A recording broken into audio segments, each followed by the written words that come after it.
Loïc Quentin. Bonjour. Vous êtes le président de la FNAIM. Est-ce que vous pouvez nous expliquer un petit peu quels sont les temps forts de ce nouveau congrès ? Alors un nouveau congrès qui se tient en fonction de l'actualité, il a fallu réagir très vite parce qu'il ne vous a pas échappé que nous n'avons plus de gouvernement, plus de Premier ministre, plus de ministre du Logement. On n'a jamais connu, je dirais, une telle instabilité politique dans l'environnement français. On a eu quand même, rappelons-nous, Olivier Klein, Patrice Vergrit, Guillaume Kasbarian, Valérie Létard, 4 ministres en 2 ans et bientôt un 5e ministre. Donc c'est dire l'instabilité. Et l'instabilité politique au niveau du logement tombe au plus mal au moment où les Français ont besoin de visibilité et notamment d'une ligne directrice et d'un fil conducteur pour le logement. Mais ça, c'est la conséquence aussi, je dirais, de la position du président de la République qui n'a jamais considéré le logement à son juste niveau. Il a toujours méprisé le logement pour les Français. Il a toujours dit que le logement était de la rente.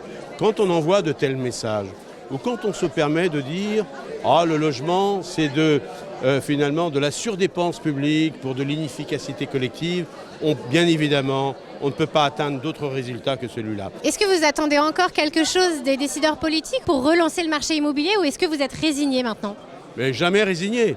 La FNIM ne se résignera jamais. Je l'ai dit ce matin, vous savez, dans mon discours, finalement les gouvernements passent, mais la FNIM reste. Et j'ai rappelé que notre mouvement syndical est né pour la plus ancienne chambre il y a plus d'un siècle. On a traversé toutes les périodes, la 3e, la 4e, la 5e Constitution. On a traversé la crise de 29, le Front populaire, la Seconde Guerre mondiale, et la crise pétrolière de 73, mais 68. On a traversé toutes les crises sociales, économiques et politiques. Et notre mouvement est là, est présent, et on incarne notre devise, agir pour le logement, et on ne résignera jamais.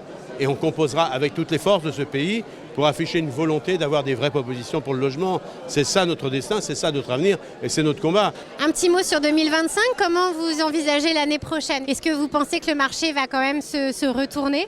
Non, il ne se retournera pas parce que même sans gouvernement, le marché va reprendre des couleurs. Il va reprendre des couleurs tout simplement parce que ce qui dicte ce marché, nous n'avons pas besoin d'être politiques, voire même... Alors, je ne vais pas me dire, je suis content qu'il n'y ait pas de projet de loi de finances, mais quand j'ai vu un PLF avec une augmentation des droits de mutation, quel mauvais signal pour les Français.